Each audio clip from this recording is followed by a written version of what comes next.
Several years ago, a visitor to St. Mary's Church looked at this statue and they asked, "Who is that?"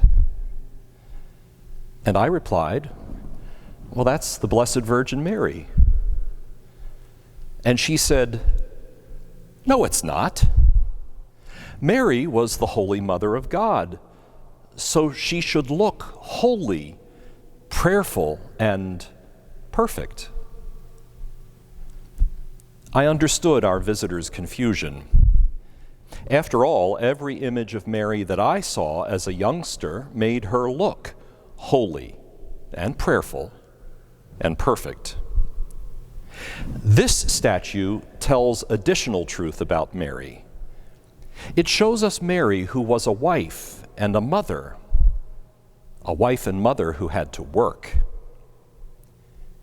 In this image, Mary is working with wheat flour in a basket, getting ready to bake bread for her family.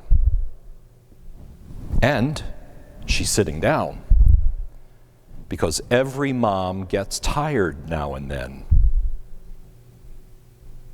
And interestingly, this Mary is looking toward our church altar, where her son feeds the hungry Christian family with the bread of life. Some statues suggest that everything in Mary's life was peaceful and perfect. The scriptures say something more. When the angel Gabriel interrupts Mary's life, he tells Mary that God has a surprising dream for her future. "You will conceive and bear a son, and you shall name him Jesus." God wants his son to take flesh in her womb. And Mary asks, "How can this be? I have no relations with a man." A reasonable, practical question. The angel assures her that with God, all things are possible. And Mary says, "Let it be done to me as you say. Let God's Son take flesh in me." She says yes.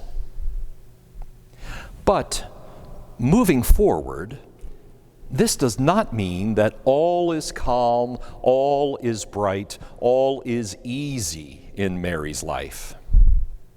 The Bible tells us that at times Mary was confused by this son of hers, heartbroken at what befalls him. Mary's yes was a faith-filled acceptance of a future she could not control or predict. As Catholics, we believe that God prepared Mary for this yes. After all, we can't do anything important without God making it possible. The doctrine of the Immaculate Conception tells us that God prepared Mary for this yes by freeing her from the power of original sin from the moment of her conception in her mother's womb.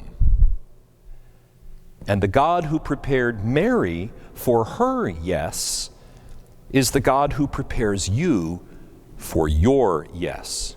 God freed you from the power of original sin at your baptism through the power of Christ's death and resurrection. Like Mary, you and I are called to say yes to God, knowing full well that we will not know all the details of his plan. No matter what image of Mary is your favorite, let her inspire you to give a generous response to God so that you too can say, "Let it be done to me according to your word."